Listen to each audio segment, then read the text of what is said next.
Jessie, I've been really looking forward to this conversation. I think your book is so needed in the space. You've got this new book coming out, which I've had the honor of being able to look at. It's absolutely beautiful. The colors draw you in. You can see your personality. Talk to my listeners about how this book came about, because I understand that you had an accident that kind of led to this journey, this kind of serendipitous journey to where you are today. Could you share that with the listeners? Because I do think it's relevant. I always think the pain to purpose, or having gone through something that is a powerful impetus to find your way out or find a way or solution to a problem that you're having.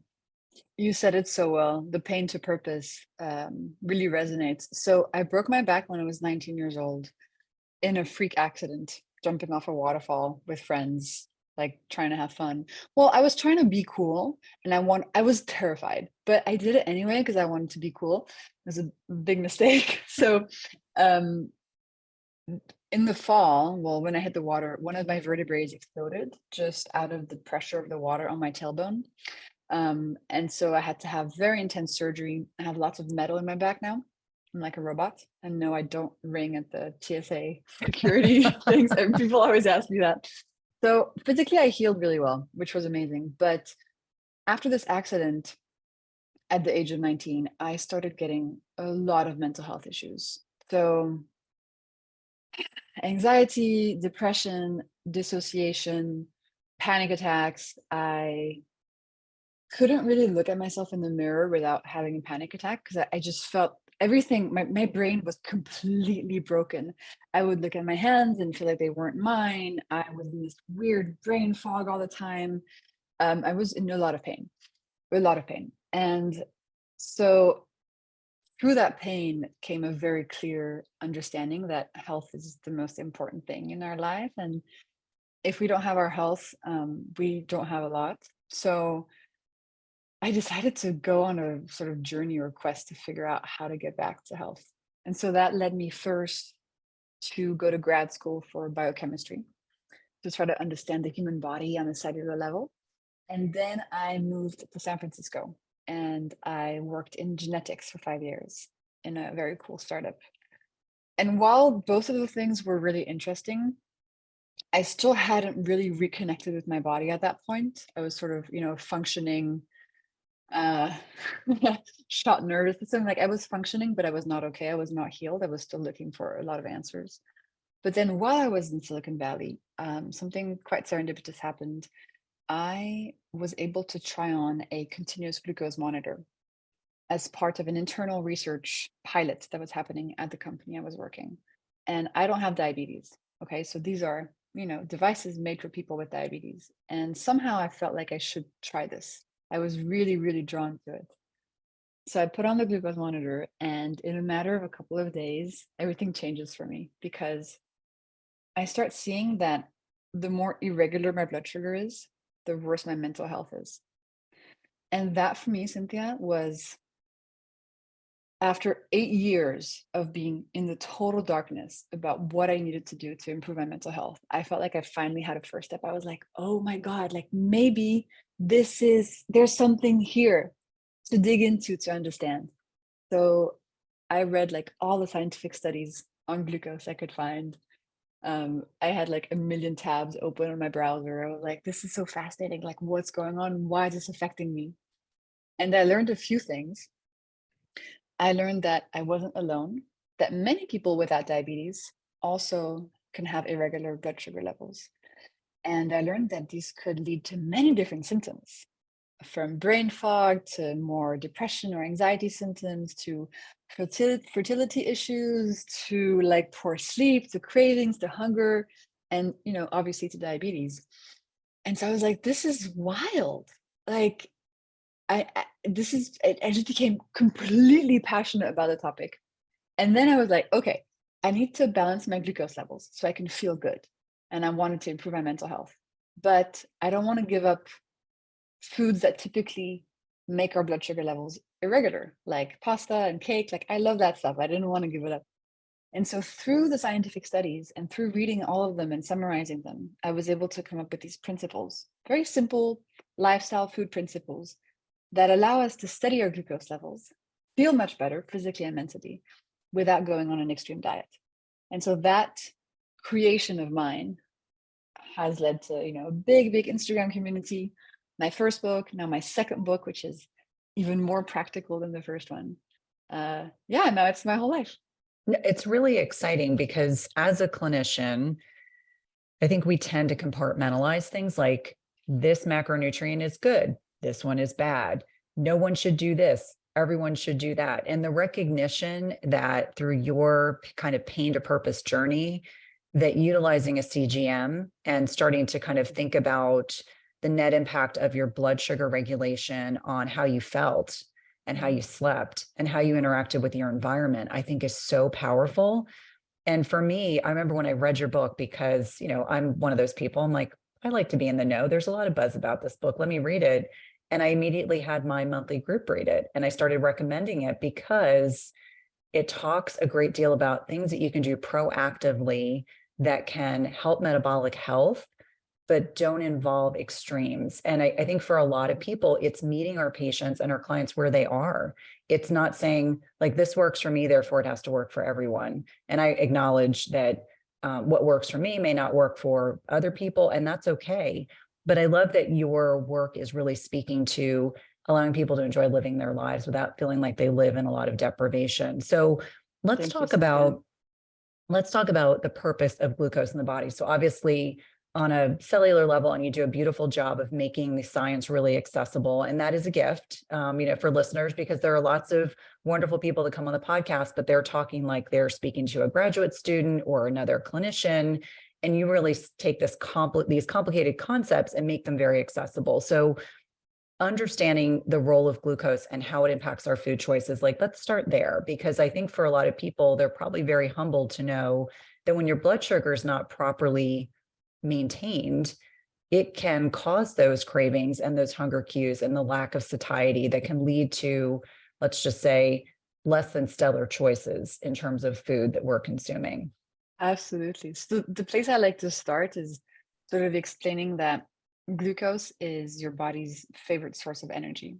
So every cell in your body uses it for energy. So right now, Cynthia, both your brain cells and my brain cells are using glucose to like think and chat. Our heart cells are using glucose to pump blood throughout our body. Like every part of your body loves using this for energy. And the main way that we as humans give this glucose to our body is through eating what we call carbohydrates. So starchy foods like bread, pasta, rice, potatoes, or sweet foods like chocolate cake, ice cream, fruit juices, whatever that's sweet. So starchy and sweet foods give glucose to our body. And so you might think, okay, I want lots of energy, so I should eat as many carbs as possible to give my body as much energy as possible, right? And that's a pretty common logical next step, but actually it's wrong. It's a bit like the plants that I have around me. I love plants. I know that to keep my plants alive, I need to give them some water, but if I give them too much water, then they die. And the human body is similar. Some glucose is foundational, but too much and problems start happening. And, scientists across the world have run incredible experiments showing that when your glucose levels are not steady and, low enough, when they go up and down and up and down, there's too much glucose in your system. So many things start happening. And you mentioned satiety and cravings. The scientists have found that when your glucose levels are low, which can happen after a spike, it goes spike and then low instead of staying steady, that the craving center in your brain activates and tells you literally, Cynthia, find some cookies, find some burgers. Like you can't even resist that very strong ancestral drive coming from inside your brain. And the more glucose spikes you have, the more hungry you are, the more fatigued you are, the more brain fog you might experience, the more you might have skin issues like acne, psoriasis, eczema, the faster you age, which is very interesting. We can get back to that. Essentially, every system in your body starts malfunctioning when glucose is out of whack. Because it's in every single one of our cells and it's so foundational to your body's functioning, having it not be healthy and steady leads to many issues. So that's the short-term stuff. But then long-term, too much glucose for too long, is the main driver of type 2 diabetes. So we're kind of in a situation where we need to steady our glucose levels to feel good today and to prevent issues tomorrow. But the question is, how do we do that? Mhm. Well, and it's interesting because one of the things that really stood out in the book when I initially, your first book, let me just clarify the impact of spikes. So we're talking about these blood sugar spikes, and yes, in response to food, and it can be dependent on the type of foods we're eating, whether it's protein, fat, or carbohydrates, can have a more negligible or a more substantial impact on these blood sugar spikes. But you talk about what happens to our mitochondria when we have these blood sugar spikes. So they're not benign. Unfortunately, I think there are still people that are like, oh, it's not a big deal. We can even get more nuanced and say, if it goes up by 30 points, that's more than 30 points is quite significant on a CGM or a glucometer. But let's kind of talk about these little mitochondria, which, my listeners are pretty savvy. They understand what they are and what they do. But when you make that connection between the spike and what's happening in the mitochondrial level, like the cellular level, it's like, wow, that's really like impactful to understand how significant these are. Yeah, and these are very central to your body's functioning and just how much energy you have, right? As your listeners know very well. But so your mitochondria on a regular day, if everything is steady and everything is good, they transform glucose into energy. That's their job. So they love a steady stream of glucose. But when too much glucose comes too quickly to them, so that's when a glucose spike takes place, your mitochondria become overwhelmed and they kind of shut down. They kind of like too much information, cannot deal. Imagine you have like 500,000 emails that arrive in your inbox at the same time. You're just going to close your computer because you just can't. So the mitochondria feel the same when too much glucose comes their way. They just can't. They become stressed. They produce free radicals, which also leads to inflammation. And most importantly, they just can't make energy efficiently anymore because they're shut down and on strike. So you feel tired. So you feel like you can't pick up your kids from school. Grocery shopping is exhausting. You can't really handle stress that well. Like when your mitochondria are damaged, your life force is damaged. So understanding that too much glucose too quickly is harming your mitochondria is key to understanding why so many of us are eating all these sweet foods and these carbs, but we feel chronically fatigued, right? And that big myth of you need sugar in the morning to have energy, that feeling that you get when you eat sugar is actually not energy. It's dopamine. So when we eat something sweet, lots of dopamine gets released in the brain. And this kind of makes us feel high. We're like, whoa, you feel it. You're like, whoa, I feel so awake. Actually, it's not energy. Again, it's pleasure, it's dopamine. But on the inside, your mitochondria are slowly becoming damaged. So energy production is compromised. And it's really interesting because it makes sense in terms of our kind of hedonistic culture. Here in the United States, there's Uber Eats and all sorts of horrible things that have been invented that people have accessibility to anything at any time, whether it's binging on Netflix or, I like having Uber Eats. okay, I have teenagers, and sometimes like during the pandemic, they would say, oh, I don't want to eat dinner. And then Uber Eats would somehow show up. And my husband and I didn't know this was happening. So I'm just Wow. from the context of being the parent of Gotcha. teenagers. Other Gotcha. than that, sorry, Uber Eats. No, it's fine. But it's definitely one of those things like you just start to realize some of our habits just become these hedonistic pleasures. And so it makes so much Yes. sense that dopamine is driving that pleasure feeling and that pleasure seeking And we behavior. have access everywhere all the time, right? To all the candy bars, all the sugar we want. So we're in a food landscape that is designed to make us eat all this stuff that creates dopamine in our brain. It makes sense, and the food companies are really happy that we're eating all this stuff because it's making them money. So the question is like, how do you navigate this landscape without saying like, I'm never eating sugar again? Because that's just not realistic for most people. And I want to eat sugar. I don't want Brussels sprouts for my birthday. So how do you like a Brussels sprout cake? Like, oh my God, no, I want like the triple chocolate fudge layer. I want all the chocolate. So like, how do we work in this landscape? And that was really one of the main questions I was asking myself when I discovered the science of glucose. I was like, how do we make this better for our bodies, but without doing anything too extreme?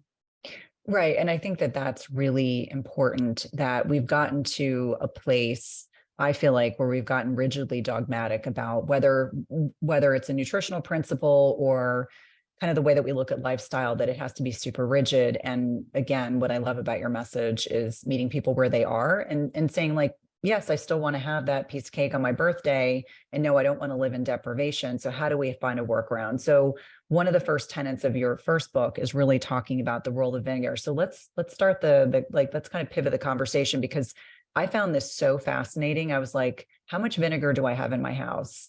And I've never thought about it in this capacity. And yet it's something that's so helpful in such an easy way. Yeah. Like, it's not like you're buying some weird supplement. It's something you probably have in your pantry, very likely have, and use all the time for, and in different capacities. Yeah, vinegar is very interesting. And actually, when you look back, you notice that vinegar has been used for centuries in so many different cultures, you know, especially in Europe or on the Mediterranean, like vinegar in French food and Italian food, like it's just everywhere. And so I came across these fascinating clinical trials showing that 1 tablespoon of vinegar in a big glass of water, so we're talking like, you know, big glass like this, in a big glass of water before a meal can reduce the glucose spike of that meal by up to 30% without you changing what you're eating at all.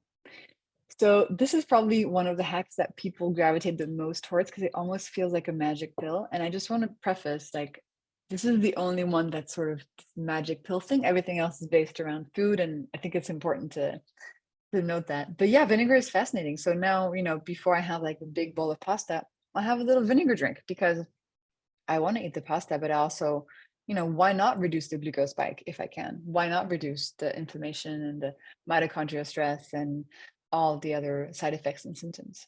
And common questions I get are, can it be any type of vinegar? Yes, it can be any type of vinegar.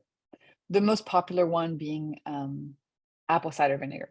I almost lost the name there for a second. Apple cider vinegar, because it's just considered to be the most delicious one, but you can use any type of vinegar you want. So that's pretty cool.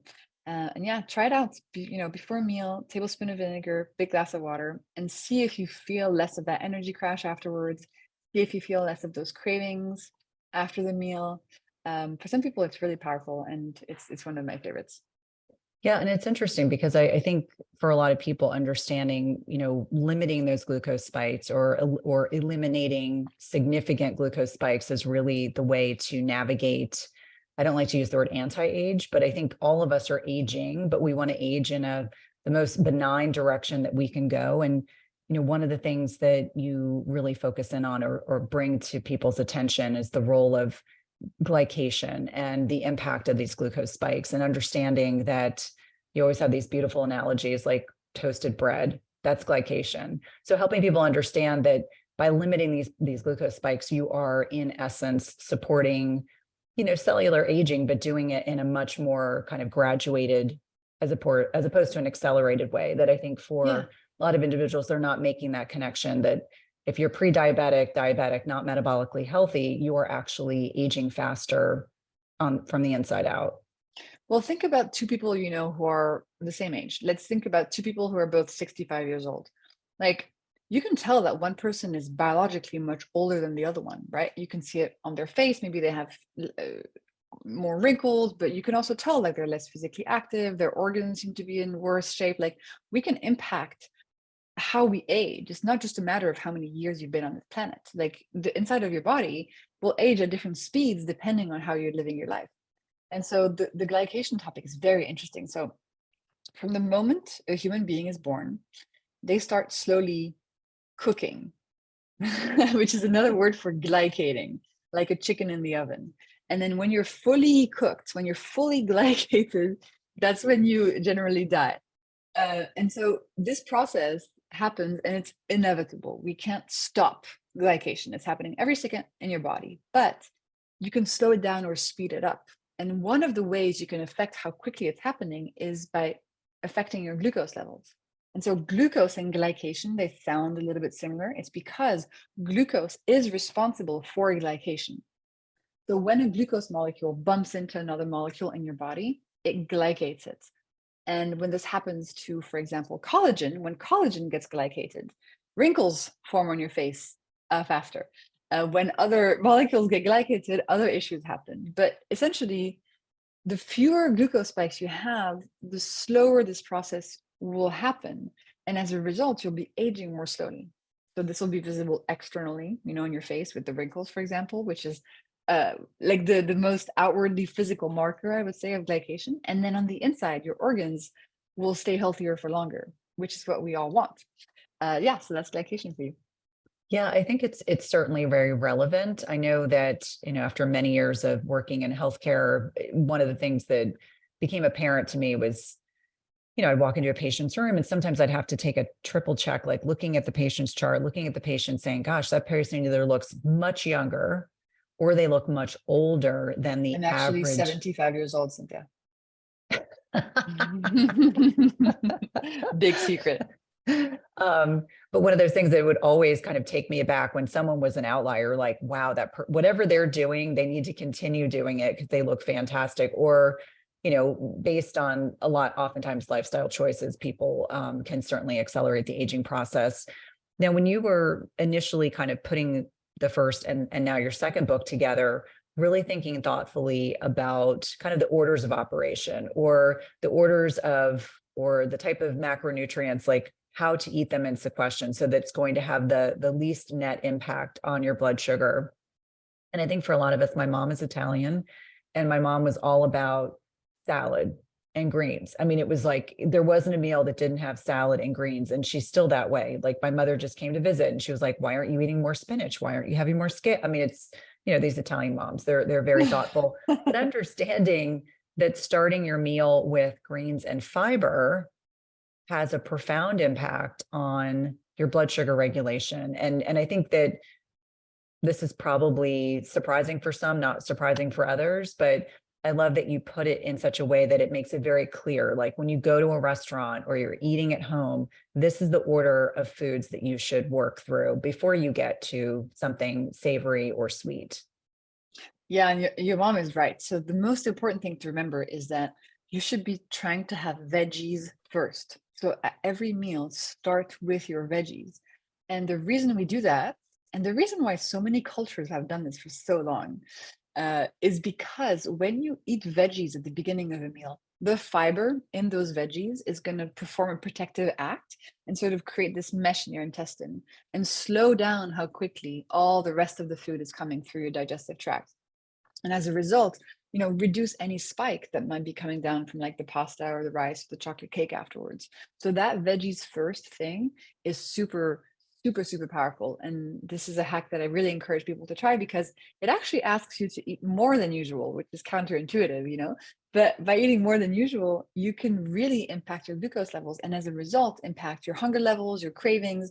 And so overall, you're probably going to be eating less because you're going to have, satiety is going to be so much more fantastic. So yeah, veggies first is great. And there's a scientific study that switched the order of eating the elements of a meal. So they did two different ways of eating. They did veggies first, then proteins and fats, then starches and sugars, or they did the reverse. Okay. And they found that by eating in the veggies first and carbs last situation, they reduced the glucose spike of that meal by up to 75%. Okay. So that's huge without changing how much was eaten, without changing the eating speed. You don't have to wait between the veggies and the rest of the meal. Simply by doing that and harnessing sort of the cultural wisdom and harnessing your body's biochemistry, you can have the same meal, but really impact your health in a very different way.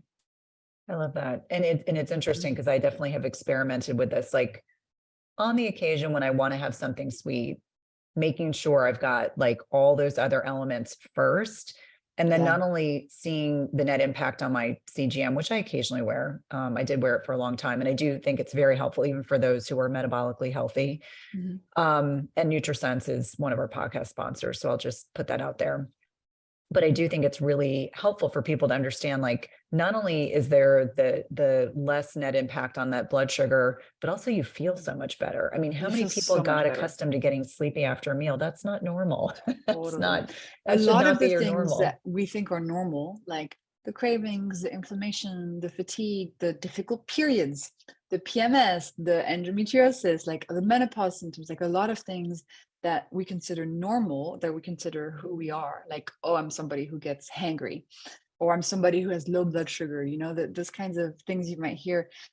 Those are actually not really you. Like, in my opinion, those are messages from your body telling you, like, hello, there's some problems happening inside, like, please help me. And generally, starting with balancing your glucose levels is going to be the foundation of health. Like, you cannot have a healthy body and mind if your glucose levels are on a massive roller coaster all day. You just can't. So yeah, I did that switch myself, when I first discovered glucose, and I started realizing, oh, maybe all this mental health stuff was not my body fighting me, or was not like who I was now. Maybe there was signals coming from my biology trying to communicate something to me.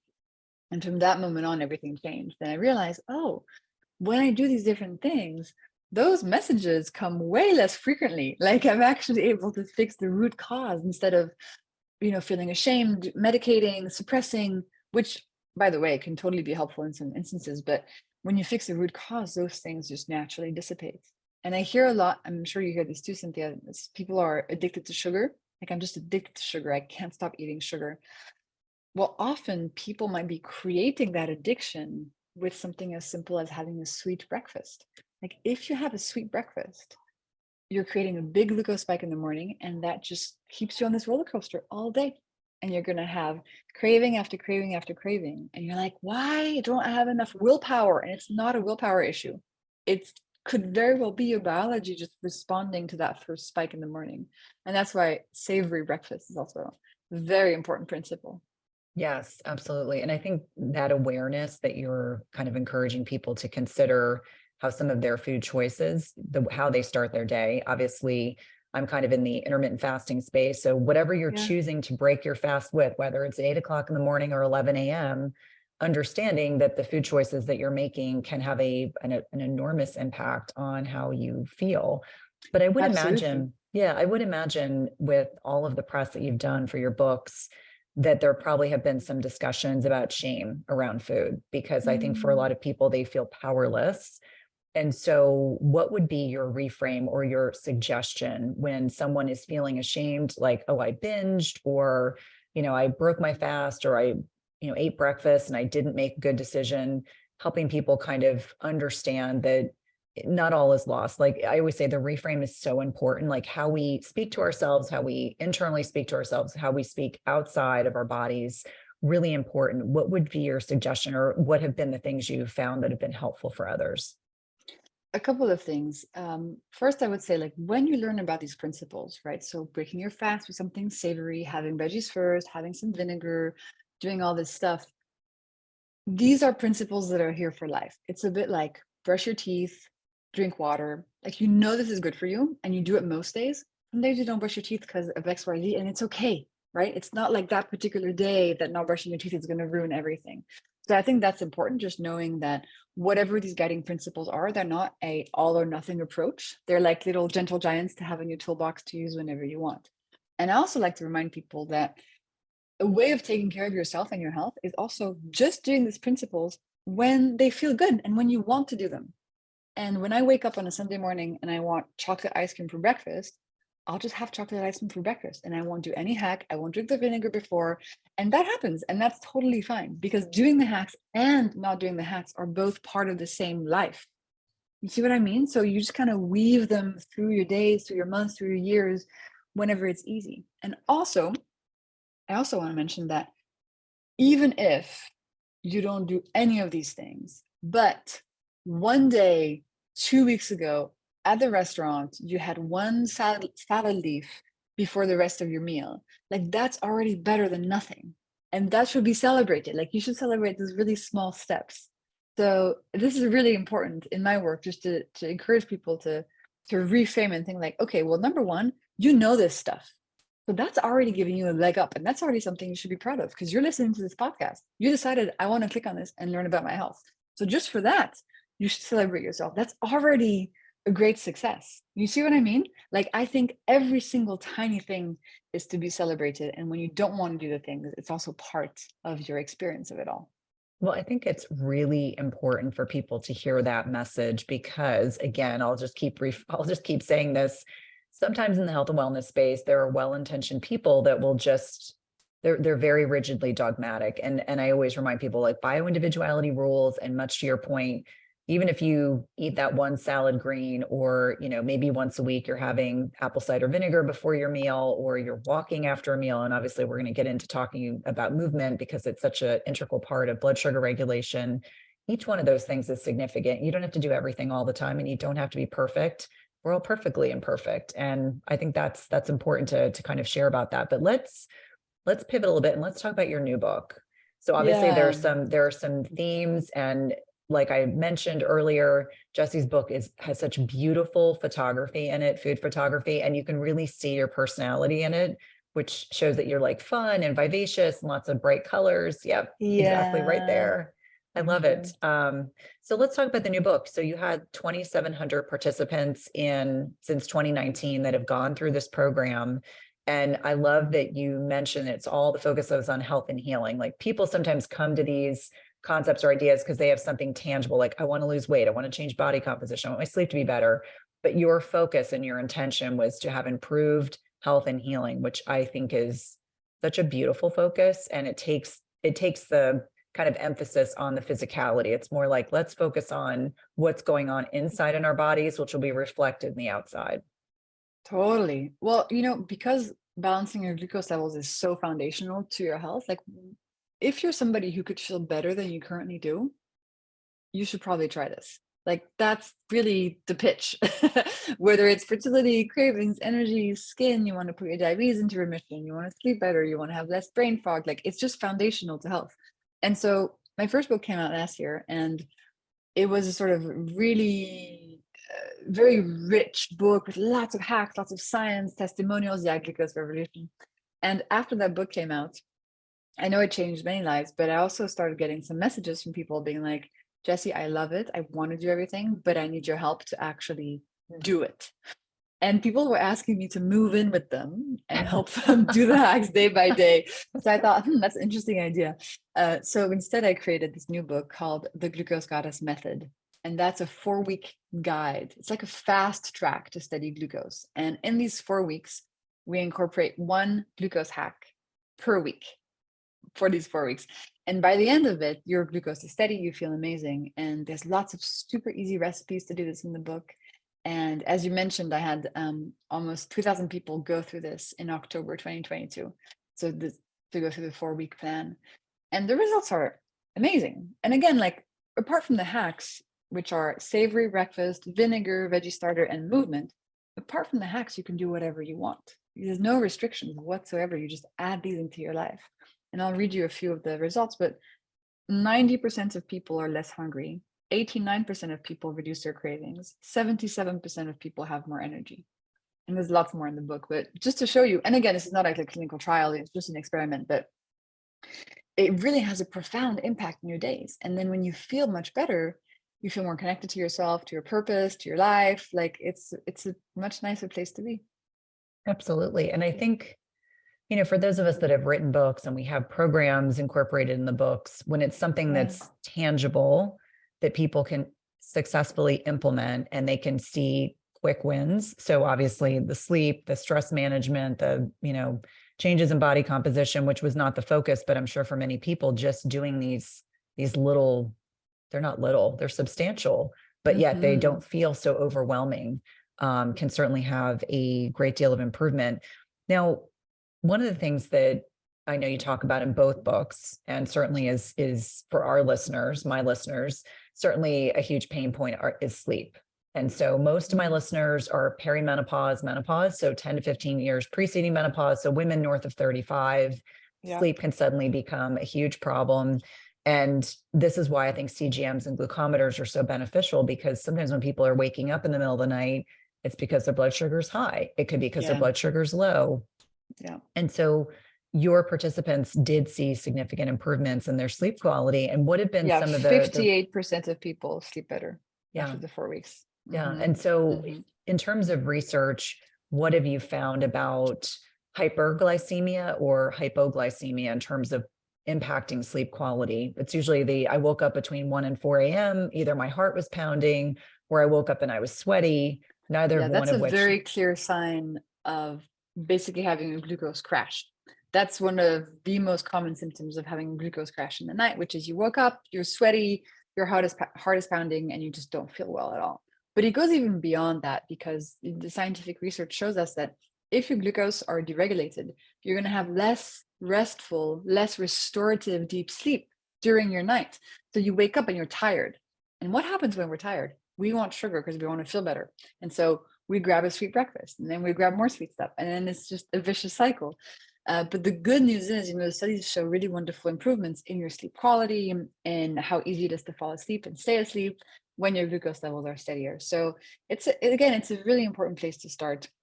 And for me, it changed things so much. Like, I used to always go to sleep with a glucose spike, and I would always wake up in the morning really tired and rely on a lot of coffee. And I just thought that was like the human condition.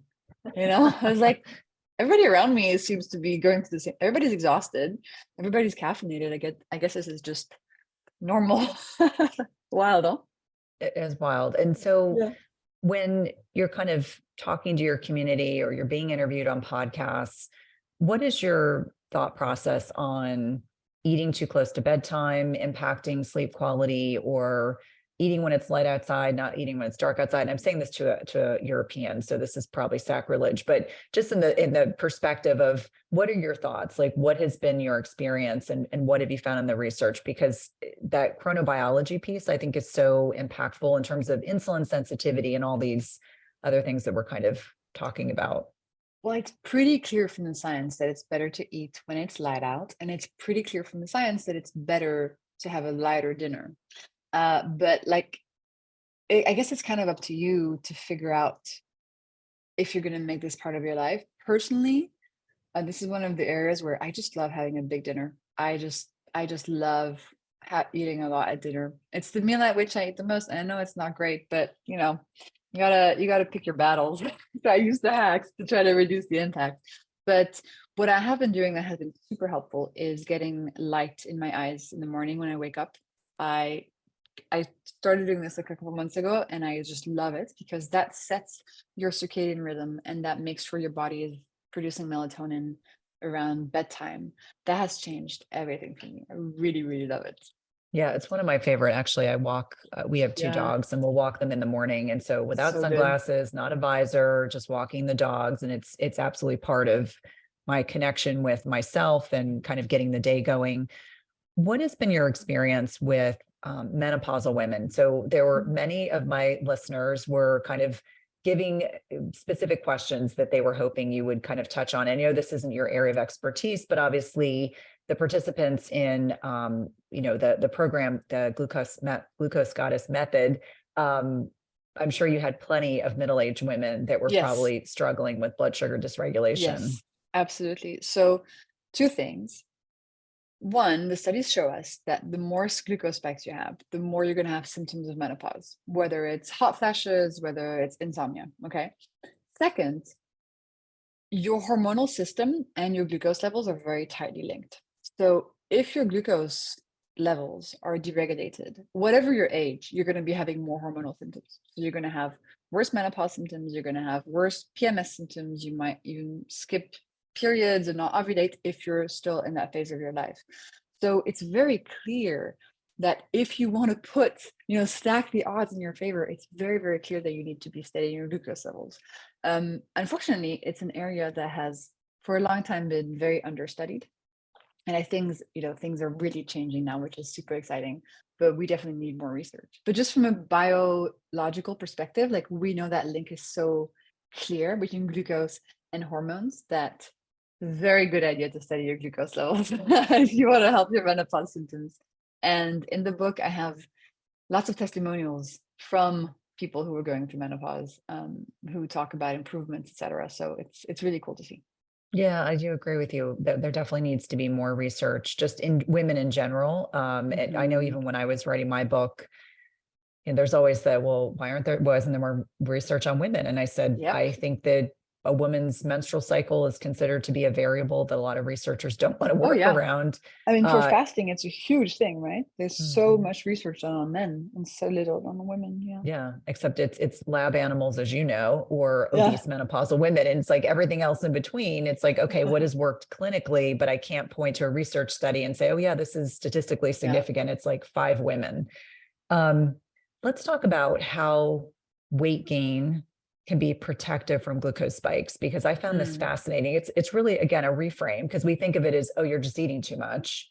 No, that's Hmm. actually not the case. It could be that your body is trying to create a protective mechanism. Well, listen, your body at its core wants to keep you alive. Like your body is not fighting you.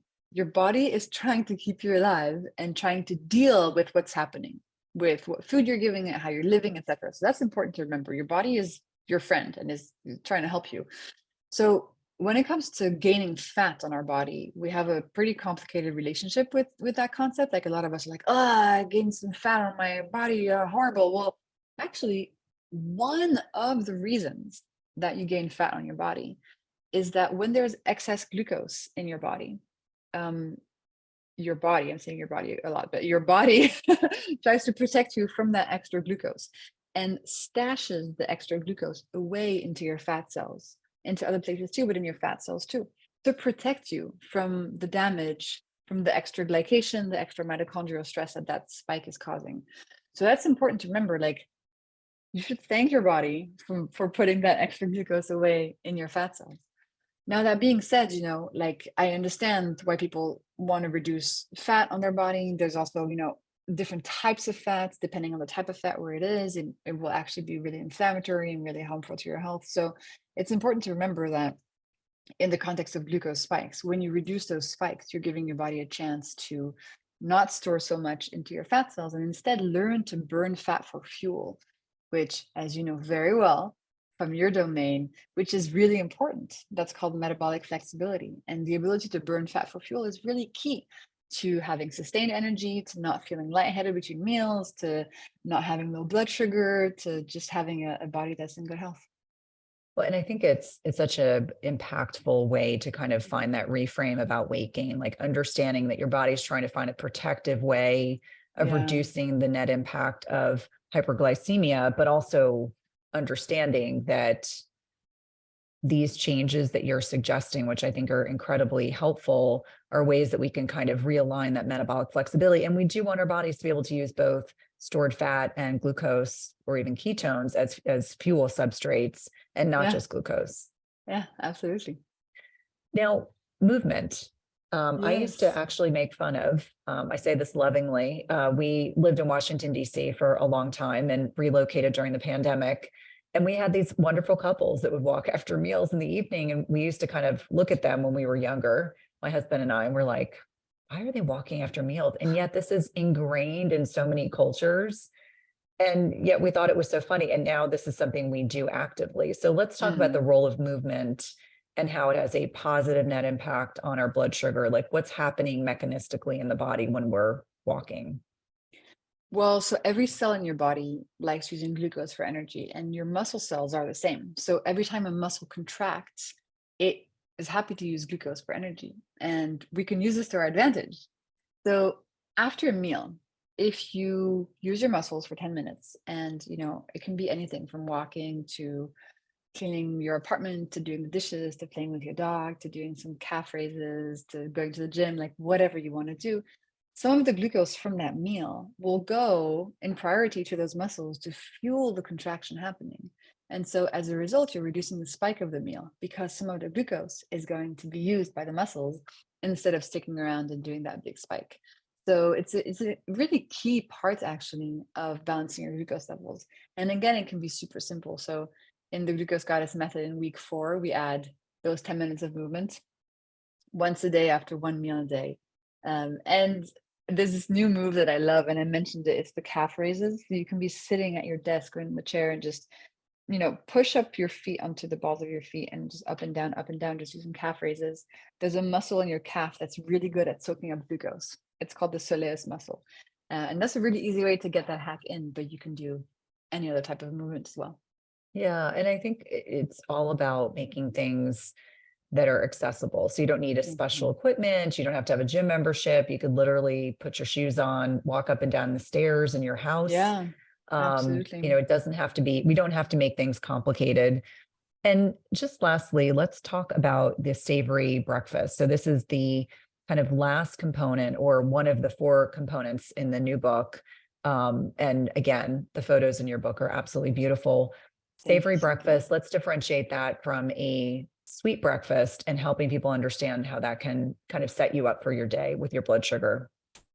So, sweet breakfast is a breakfast that tastes sweet and is usually just carbs. And that's what most people have. So, muesli, cereal, fruit juice, acai bowls, whatever's sweet, like a pastry, blah, blah, blah. All that stuff is going to create a big glucose spike. And as I explained, if you have a big glucose spike at breakfast, that's one big glucose roller coaster for the rest of the day. So, you're tired, you have cravings, you're fatigued, you're hungry all the time. So, in week one of the method, what we do is we switch to savory breakfast. And again, doesn't matter what time you have your breakfast. If you're fasting, you can have your breakfast at 4 p.m. Like, it doesn't matter as long as it's a savory meal. So you want to build your savory breakfast around protein, add some fat, add some fiber, and then you can still have some starches if you want for taste. You can add a slice of bread, you can add some potatoes for taste, as long as they're not the centerpiece of your breakfast. And then finally, a savory breakfast contains nothing sweet, except if you want, again, for taste, some whole fruit. So you can have like some banana, you can have an apple, strawberries, kiwi, whatever, but nothing else that's sweet. And if you do that, you're setting yourself up for a day of steady glucose and feeling really amazing, having all this energy. And it really gives a completely new tone to your day. Like, if you've always had a glucose spike at breakfast, you don't even know like how you can feel. It's a whole different universe. And because I was asked so much for recipe ideas and examples, in the book, I really put a lot of effort and love into creating all these delicious savory breakfasts that are not all just eggs, because that's kind of the place we usually go. And we have lots of vegan options, vegetarian options, gluten-free options. And my intention with this book is that you open it and you're like, oh, it's easy. I get it. 5 minutes, 6 ingredients. Most of the recipes don't even involve cooking. And that should help you, get on that fast track. If you have a listener listening to you, maybe they've been underneath a rock for the past year, maybe they don't know who you are, this is all new for them. Help them kind of navigate understanding, thinking big picture. So glucose spikes, yes. Mitochondrial, dysregulation, yes. Understanding like over the long term. So we didn't really talk about, some of the long-term impact of too high blood sugar for too long. So whether it's NAFLD, non-alcoholic fatty liver disease, diabetes, Alzheimer's, which we now really think of as type 3 diabetes, PCOS in younger people, infertility, etc. We could talk about the skin manifestations. So talking kind of from a big picture level, help them Mhm. understand why blood sugar, kind of wrapping this up, why blood sugar is so important. Like it's just something that when I look retrospectively over the last, 40, 50 years, clinically, in the literature, it's really understanding how much our lifestyles have really impacted the way that we are aging. And I don't mean it on a like a superficial level. I'm just saying like our quality of life metrics are largely impacted. I know if you travel outside the United States, which I know you do, sometimes I'm surprised to see how much healthier a lot of other nations are kind of navigating our modern day lifestyle. So here in the United States, about 92% of Americans are no longer metabolically flexible. And so really the big picture for me when I'm talking to patients is helping them understand like this is reversible. These are things we can change, but all these modern day diseases and disorders are really a byproduct of our lifestyle. Yeah. I mean, you said it, essentially, most of us are walking around with unsteady, uneven glucose levels that are causing all these symptoms that we don't even realize are symptoms, that we think are just like, our lot. The cravings, the fatigue, the skin problems, the fertility issues, the sleep issues, the diabetes, the pre-diabetes, all this stuff. And actually, we might feel overwhelmed, we might feel confused about this crazy food landscape we live in that's increasing all of these conditions. But by coming back to the science and the biochemistry of your body, and by using these easy principles, you can not only help yourself today, you'll feel better, you'll feel more energy, more in your purpose, happier, but also help prevent all these diseases that are preventable. That's the key. And it doesn't have to be hard. It's not an intense diet. It's not this vague, like, eat better, exercise more. We're talking very practical, simple, clear steps. Savory breakfast, vinegar, veggie starter, movement. If you start with those, as the pilot experiment shows, you're going to start seeing really incredible impact on yourself. And I hope that this is going to be your first step towards that long, happy life that you can enjoy, because we only have one. And my intention is really that, just helping people make that first step in a way that feels approachable and friendly and really easy. Well, I can't thank you enough for your time today, Jessie. It's really been an honor to connect with you. Thank you for the work that you're doing and being a bright light in this space. Hey, if you like this video, you guys are going to love this video, and I'll see you there.